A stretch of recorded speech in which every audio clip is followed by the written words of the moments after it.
मैं अग्नि से जन्मी थी, पर जीवन भर जलती ही रही। यज्ञ की उस अग्नि में कोई कोमलता नहीं थी, कोई लोरी नहीं, कोई माँ की हथेली नहीं। जन्म लेते ही मेरे लिए अर्थ तय कर दिए गए। मैं किसके लिए हूँ, किस उद्देश्य के लिए हूँ और किस विनाश का कारण बनूंगी। कोई यह नहीं पूछता कि एक नवजात कन्या भविष्यवाणी का बोझ कैसे ढोती है। मेरे पिता मुझे देखते तो गर्व करते थे, पर उस गर्व में भी मैं उनकी बेटी से अधिक उनकी महत्वाकांक्षा थी। बचपन से ही मुझे यह सिखाया गया कि मेरा जीवन असाधारण है और असाधारण जीवनों में इच्छाओं के लिए स्थान नहीं होता। मैं खेलती नहीं थी, मैं सोचती थी। मैं अपने सपने नहीं देखती थी, मैं प्रश्न करती थी, और हर प्रश्न के साथ मेरे चारों ओर चुप्पी और गहरी होती जाती थी। मैंने धीरे धीरे समझा कि सुंदरता स्त्री के लिए वरदान नहीं, परीक्षा होती है। लोग मेरी आंखों में देखते थे, पर मेरे भीतर में नहीं। वे मेरे भविष्य की चर्चा करते थे, पर मेरी इच्छा की नहीं। जब अन्य राजकुमारियां विवाह के गीत गुनगुनाती थी, मैं यह सोचती थी कि क्या विवाह स्त्री के लिए पूर्णता है या समर्पण का दूसरा नाम है। मुझे बताया गया कि यह सब जानना मेरे लिए आवश्यक नहीं, पर जो स्त्री जानना चाहती थी उसे कोई रोक नहीं सकता। श्री कृष्ण मेरे जीवन में ऐसे आए जैसे कोई हवा। दिखाई नहीं देते थे, पर सब कुछ बदल देते थे। वे मुझसे भयभीत नहीं थे। मेरी बुद्धि, मेरा क्रोध, मेरी वाणी, किसी से उन्हें असुविधा नहीं थी। वे कहते हैं कि मैं स्वयं अपनी कथा हूँ, और यही बात मुझे सबसे अधिक डराती थी और सबसे अधिक शक्ति भी देती थी। कृष्ण के सामने मैं रो सकती थी, हंस सकती थी, प्रश्न कर सकती थी, बिना यह सोचे कि मैं एक आदर्श नारी हूँ या नहीं। स्वयंवर का दिन मेरे जीवन का वह मोड़ था जहाँ से लौटने का कोई मार्ग नहीं था।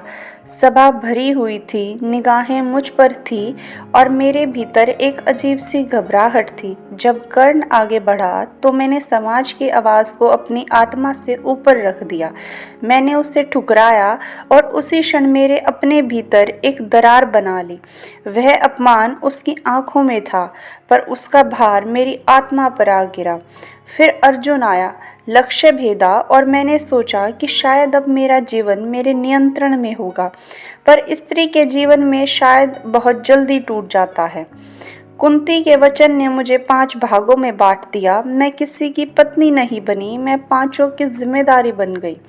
हर दिन मैंने स्वयं को समझाया कि यह मेरा धर्म है, कि यही मेरी मर्यादा है।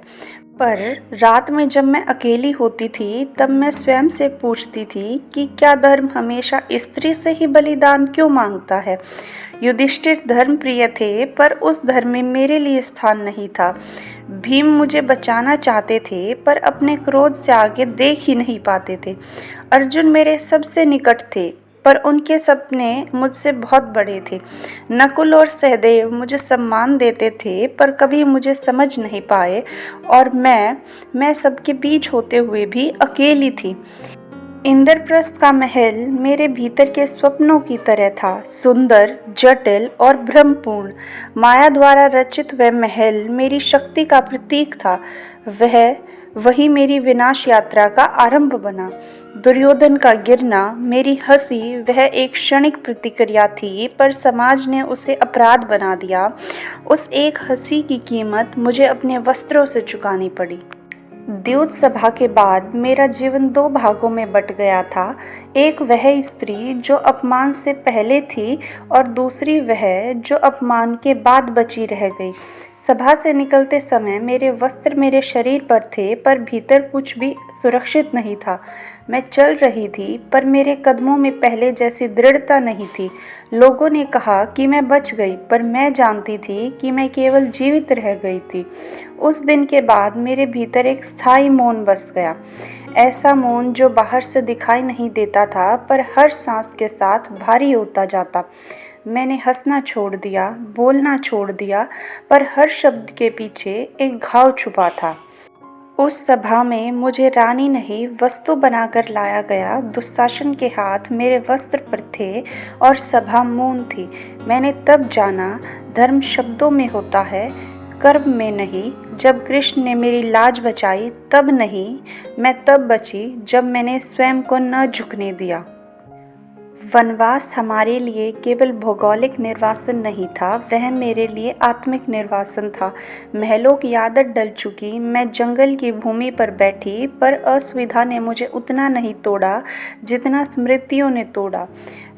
रातों में जब सब सो जाते, मैं जागती रहती, कभी अपने खुले बालों को देखती, कभी अपने हाथों को जो उस दिन सभा में कांप रहे थे। मैं अपने पतियों को देखती, वे मेरे चारों ओर थे, पर मैं उनके भीतर नहीं थी। युधिष्ठिर हर दिन स्वयं को क्षमा करने का प्रयास करते, पर उनके धर्म में मेरे प्रश्नों के उत्तर नहीं थे। भीम का क्रोध अब भी उबलता था, पर क्रोध मुझे न्याय नहीं देता था। अर्जुन मेरे निकट थे, पर उनके मन में युद्ध था और मेरे मन में स्मृति। नकुल और सहदेव मेरे प्रति आदर रखते थे, पर वे मेरी पीड़ा को शब्द नहीं दे पाते थे। वन में मैंने बहुत कुछ सीखा। मैंने सीखा कि अपमान के बाद भी स्त्री कैसे स्वयं को टूटने नहीं देती। मैंने सीखा कि प्रतिशोध केवल क्रोध नहीं होता, वह धैर्य भी होता है। मैं जानती थी कि युद्ध आएगा, पर मैं यह भी जानती थी कि युद्ध से पहले मुझे स्वयं को बचाए रखना होगा। कई बार ऋषि आते, मुझे समझाते कि क्षमा सबसे बड़ा धर्म है। मैं सुनती थी, पर मेरे भीतर एक प्रश्न उठता था, क्या क्षमा का भार भी केवल स्त्री को ही उठाना होता है? क्या पुरुषों के निर्णयों का दंड भी स्त्रियों को ही सहना पड़ता है? अज्ञातवास में मेरा नाम बदला गया, पर मेरी पहचान नहीं। मैं सैरंदी बनी, विराट की रानी, सुदेशना की दासी। पहली बार मैंने सत्ता के बाहर खड़े होकर सत्ता को देखा। वहाँ भी वही नियम थे, स्त्री की इच्छा गौण, पुरुष का अधिकार सर्वोपरि। कीचक का स्पर्श, उसकी दृष्टि, उसका अधिकार जताना, उसने मुझे फिर से उसी सभा में खड़ा कर दिया। केवल इस बार कोई कृष्ण नहीं थे जिन्हें मैं पुकार सकूं। उस समय मैंने स्वयं को बचाया, अपने साहस, अपने धैर्य से और अब भीम के क्रोध से। कीचक का वध हुआ, पर मेरे भीतर यह समझ और गहरी हो गई कि समस्या किसी एक पुरुष की नहीं, पूरी व्यवस्था की है। जब दुर्योधन ने अज्ञातवास पूर्ण होने के पश्चात भी युधिष्ठिर को उसका हक देने से इनकार किया तो युद्ध की घोषणा हुई। तब मैंने कोई उत्सव नहीं मनाया। मेरे बाल खुले थे, जो मैंने शपथ स्वरूप बांध रखे थे, मेरे साथ युद्ध भूमि तक आए। लोग कहते थे कि यह युद्ध धर्म के लिए है, राज्य के लिए है, पर मैं जानती थी कि यह युद्ध अपमान की स्मृति से जन्मा है।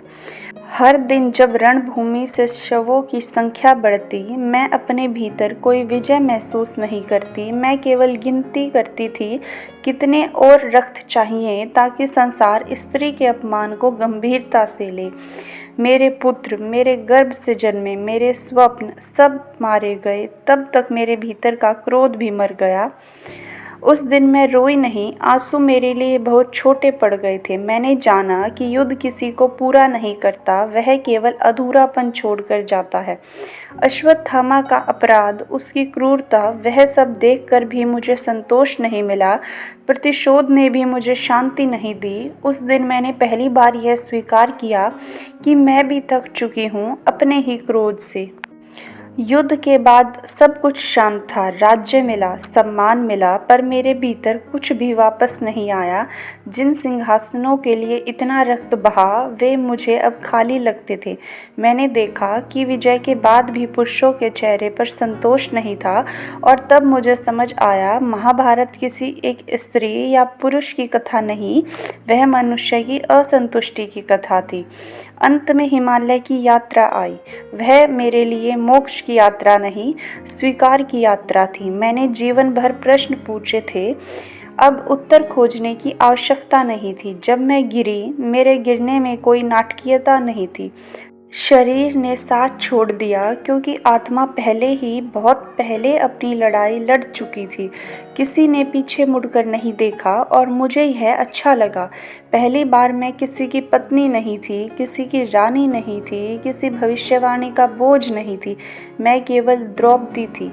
मैं द्रौपदी हूँ। मेरी कथा युद्ध पर समाप्त नहीं होती, वह वहाँ समाप्त होती है जहाँ एक स्त्री स्वयं को क्षमा कर देती है, अपने क्रोध के लिए, अपने प्रश्नों के लिए और अपनी मानवता के लिए।